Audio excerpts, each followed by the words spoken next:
So, I'm Janet. I work for Mozilla. I'm the community manager for the Mozilla Developer Network, which is our site of developer documentation, and that's mainly what I'm going to be talking about.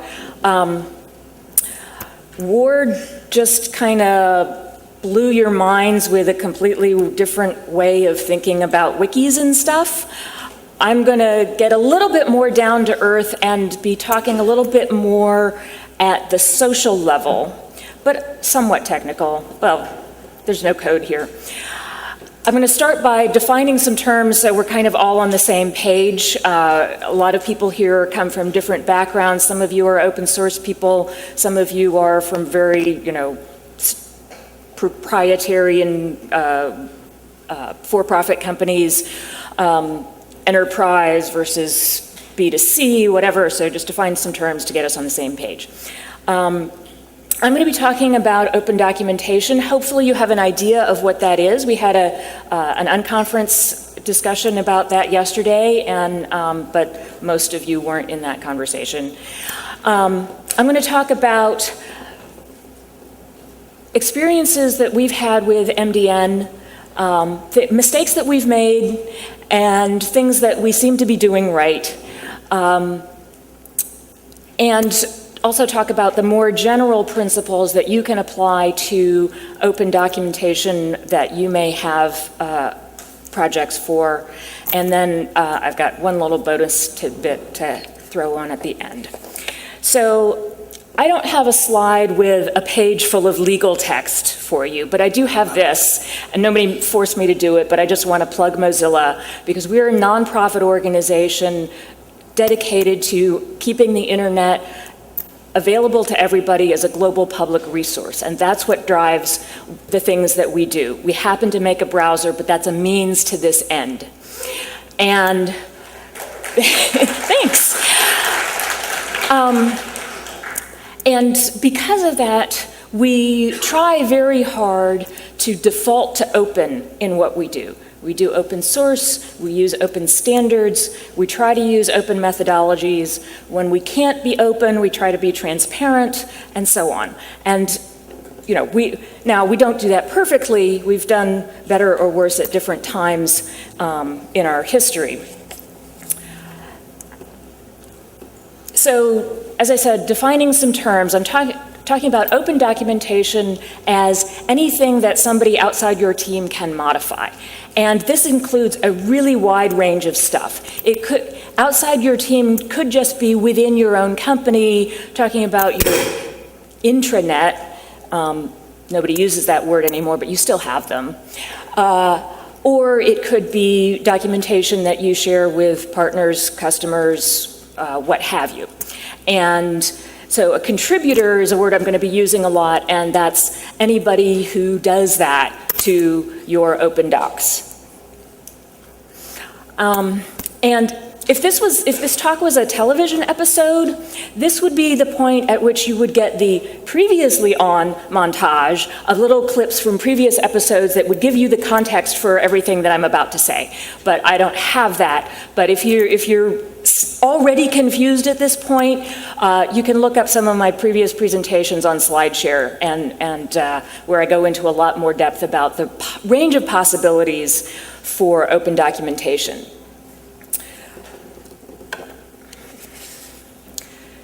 So I'm going to be talking about Mozilla Developer Network because that's where I live, MDN for short. It's a wiki of developer documentation about web technologies and also Mozilla projects because it's the place we have to put developer documentation on. It's a wiki, and it has been for almost 10 years. We're about to celebrate our 10th anniversary this summer. Some of the content actually predates it being a wiki because we inherited the content from Netscape, so that's a very small percentage at this point. We have a team of about 7 paid staff writers, but there are also hundreds of people per month who come in and make at least some change to our wiki. And there are, I would say, dozens of regular core contributors who come and work on the site on a regular basis, participate in conversations about it, help make decisions, and so on.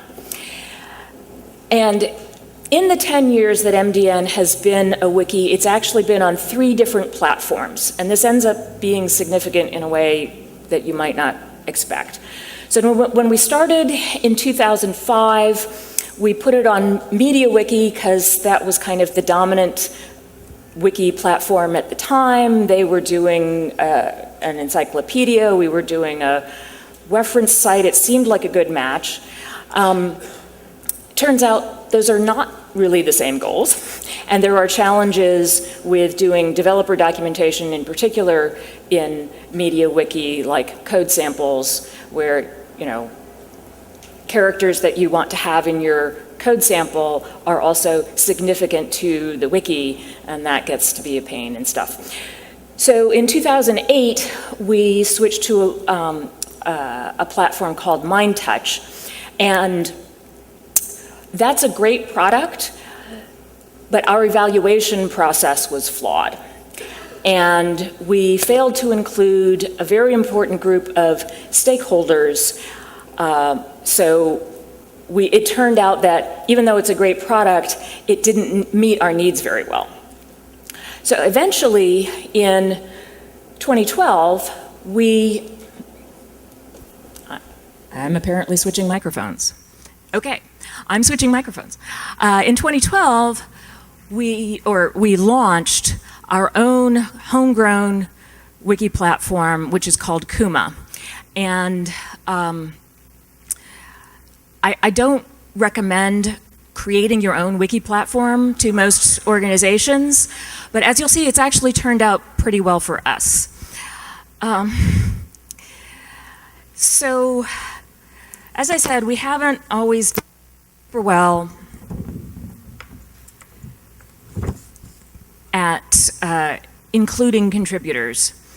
And I mentioned that when we went through the process, evaluation process when decided to switch to MindTouch, we left out the stakeholder group, which was people working on localization on MDN. And all of the non-English pages on MDN are written by volunteers.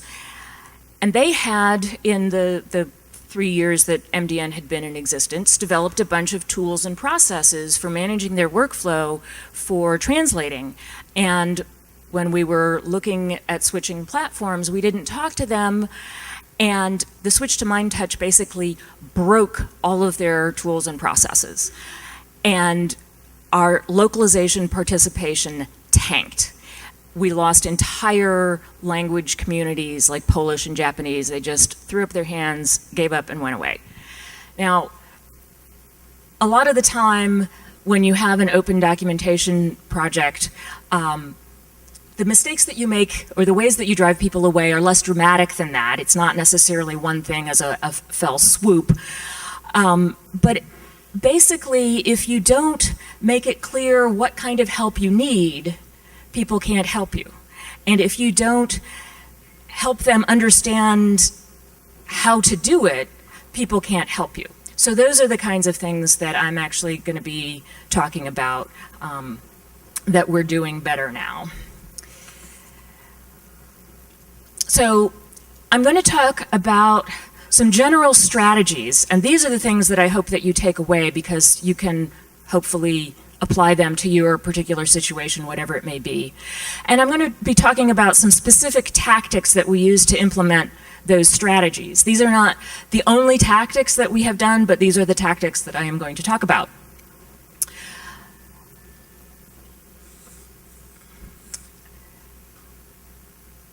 So the first of these is streamlining the path from interest to success. So shorten the path from the point when somebody says, I'm interested in this project, I want to help, I want to add something, fix something, do whatever, to the point where they say, hey, I did it, I was successful, I want to do that again. This is our old Getting Started page with the dreaded wall of text. We, for some reason, have 2 tables of contents. One is actually internal to the page and one is external to the page, putting it in the context of all of the other how to help documentation, but that's not necessarily clear. And it's like, even with this first page of stuff, we haven't even gotten to the heading of quick start guide. So this was pretty much useless and contrary to its purpose of helping people help us.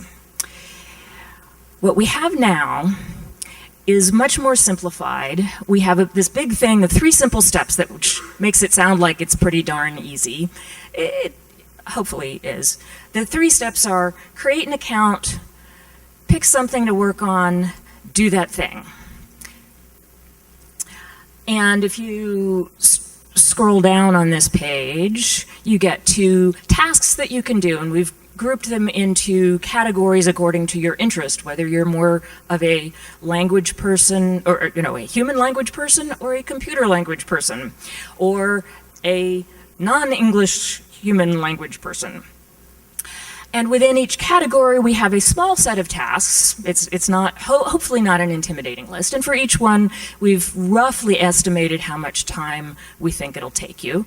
So you can pretty easily find your area of interest and then something that sounds like maybe you'd like to do that. And then you can click through and get a task description that tells you how to do that thing, and includes a link to a list of pages that need that thing done to them. In this case, editorial review, and we have a list of articles needing editorial review.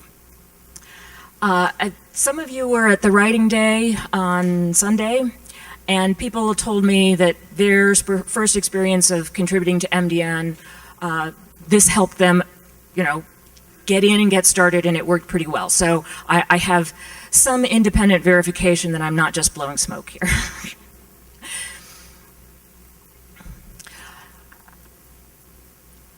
Another strategy is to create invitations rather than roadblocks. So when we don't have something, instead of just saying, oops, we say, hey, can you help us build that thing?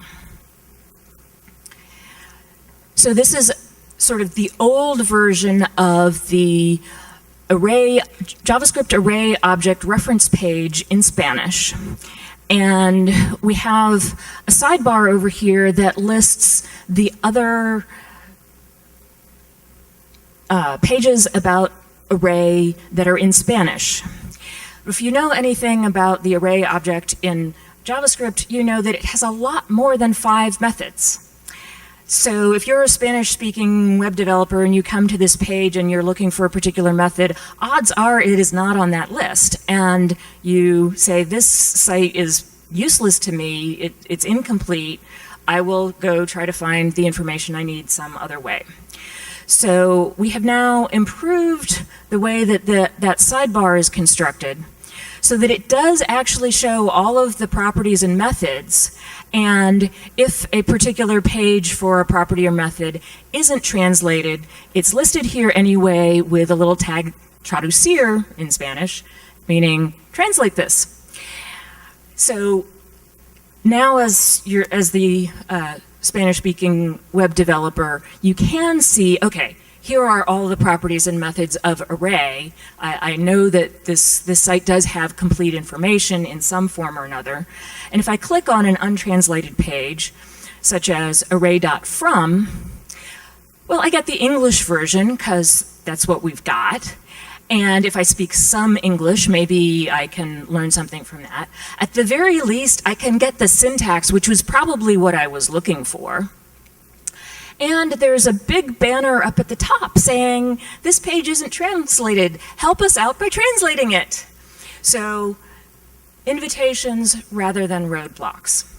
And then if you do click on that link to translate, you go into our translation interface, which is something that we were able to implement in Kootma, where you have the English on one side, the translation editor on the other side. You don't have to juggle browser windows and other things that we had to do in the past. So again, smoothing that path for people to help you. And then third principle was expose areas that need help and in what ways. Or expose what areas need help and in what ways. So the translation example is also a manifestation of this, as in we say, hey, this thing isn't translated, please do it. But we also have, for our more regular contributors who are already engaged in the site, know the kinds of things that need to be done, we have documentation status pages for various topic areas and then various types of kind of maintenance work that needs to be done with them. So this is the overview page for all of the topic areas, and you can quickly see, you know, we're doing pretty damn well on editorial reviews because we just had a writing day on Sunday. And, you know, we have like a bunch of DOM bugs in our tracking system that have been tagged with devdoc needed, meaning these things affect the documentation and somebody needs to go in and, you know, figure out how to fix the doc based on the bug. And if you drill down to a particular topic area, because maybe I'm really most interested in working on Firefox OS docs, then we have a summary page that has that you know, line from the table, and then all of the detail of, you know, there are 13 pages in this category that aren't properly tagged. A way that I want to improve this kind of page is to actually add links to those how to do a task pages, so that somebody who doesn't already know what they're doing can say, okay, these things have no tags, what does that mean and how can I help? Rather than having to just know or whatever. And we have doc status pages for different language areas, and then again by topic area. So our localization communities can see, you know, how are they doing in terms of translating different areas, and are those translations up to date? So if the English page changes, the translated page is considered out of date. We don't have a fine-grained way of saying that was a significant change versus that was, you know, a typo fix that you don't need to worry about, but we do have a rough, you know, scale of the English page has changed. So these are ways that our regular contributors can manage their work, see what needs to be done, and then jump in and do them.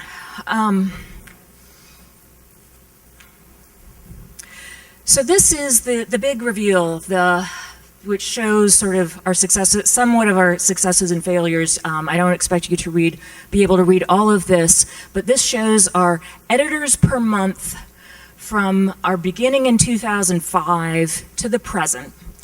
The black line is total editors, the blue lines have to do with English editors, and the orange lines are localization.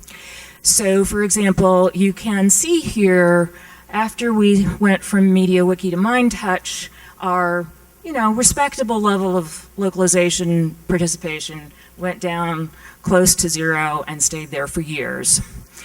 Some of the changes that we have made have been completely on the social level, nothing to do with the site itself. So this is the point at which we first started doing doc sprints and really engaging with community and saying, hey guys, we value you.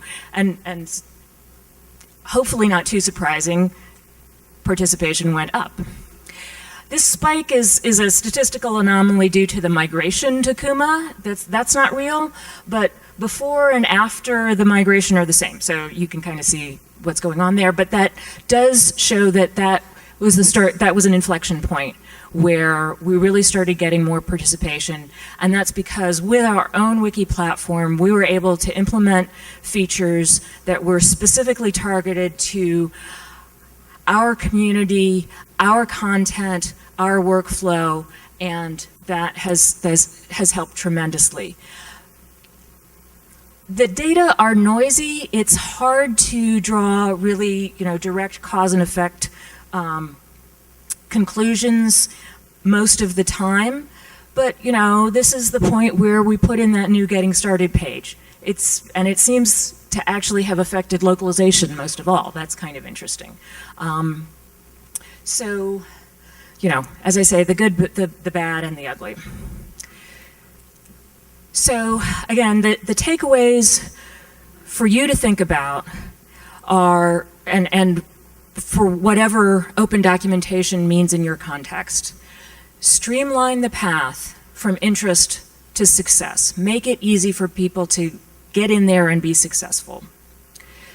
Create invitations rather than roadblocks. Things that aren't done are opportunities for people to help you.